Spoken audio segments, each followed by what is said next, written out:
ভিডিওটা শ্যুট করেছিলাম সেই জন্মাষ্টমীর দিন, কিন্তু আমি এখনও আপলোড করে উঠতে পারিনি, কারণ আমি খুবই ব্যস্ত। আমি জানি না সারাদিন আমি কি করি, কিন্তু আমি খুবই ব্যস্ত।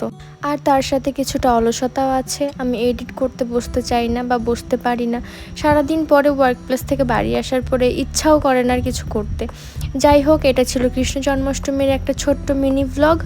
সময়টা ছিল তখন রাত 9:30। আমি সবে ওয়ার্ক প্লেস থেকে বাড়ি এসে স্নান করে একটু রেডি হয়ে চলে গেছিলাম সোজা ঠাকুরের একটু ভোগ বানাবো জন্য।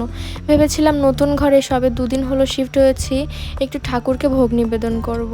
যেহেতু ঘরটা পুরোপুরি অগোছালো ছিল, আমি পুরোপুরি গুছিয়ে উঠতে পারিনি, তার কারণে আমি কোনো কিছু খুঁজেও পাচ্ছিলাম না। তাই একটু দাইসোতে গিয়ে একটা ঠাকুরের কড়াই, একটু দুধ, একটু চিনি কিনে এনেছিলাম।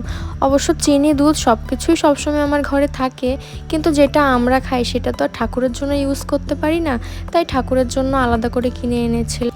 সেদিন আমি তেমন বেশি কিছুই করতে পেরেছিলাম না, ওই একটু সুজি, একটু লুচি, একটু দই আর একটু চকলেট, ব্যাস এইটুকুই। কারণ সারাটা দিন ওয়ার্ক প্লেসে থাকার পরে সারাটা দিন উপোস করে আমি এইটুকুই করতে পেরেছিলাম, এর বেশি আমি আর করতেই পারিনি। কারণ আমার এই পুজো করতে করতে তাই হয়ে গেছিলো, তখন বাজে রাত 11টা। আমি পাক্কা রাত 11টার সময় ঠাকুরকে একটু পুজো করেছিলাম। ওই যে কথায় আছে না, নাচতে না জানলে উঠান বেঁকা, আমার তখন সেম ওই কথাটা মনে পড়ছিল। লুচিটা দিলাম কড়াইতে তেলের মধ্যে, এত সুন্দর করে লুচিটা টুপোস করে ফোল্ড হয়ে গেল। আর আমি এত সুন্দর ছোট হাতা কিনেছি যে আমি কড়াইতে লুচিটা ঠিক করতে গিয়ে আমি নিজের হাতেই ছ্যাঁকা খেয়ে বসে। আর এই বিদেশে বসে কোথায় বা একটু মাখন পাবো, তাই এই দইটা কিনে নিয়ে এসেছিলাম। এই দইটা একদম ইন্ডিয়ান যে মিষ্টি দই পাওয়া যায় সেম কিছুটা ওই রকমই খেতে, একটু ভ্যানিলা ফ্লেভার, কিন্তু ভালো খেতে। এটা আমার বেশ পছন্দের। আমার যেহেতু পছন্দের, ভাবলাম এটাই নিয়েই যাই ঠাকুরের জন্য। আর এতদিন জাপানে আসার পরেও আমার ঘরে আমার মা কালী, বামা খ্যাপা আর গোরাক্ষনাথজি ছাড়া, আর আমার ছোট্ট গণেশ ছাড়া আমার ঘরে কোনো দেবদেবতাই ছিল না। তাই এই কৃষ্ণ জন্মাষ্টমীর দিনই ভাবলাম যে আমি এই জন্মাষ্টমীর দিনই বাকি সবাইকে আমার ঘরে নিয়ে আসব।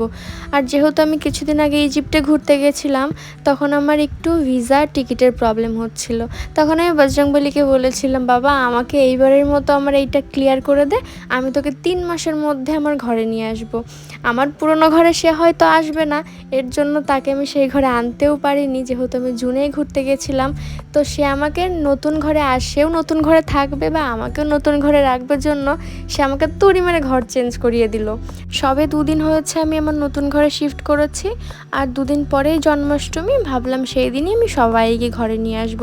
যেহেতু সেই দিন ছিল জন্মাষ্টমী, তার পরের দিনই ছিল মা মনসার পুজো, তো আমি সবাইকে নিয়ে এসেছিলাম, সঙ্গে আমার বজরংবলীকেও আমি সাথে করে নিই।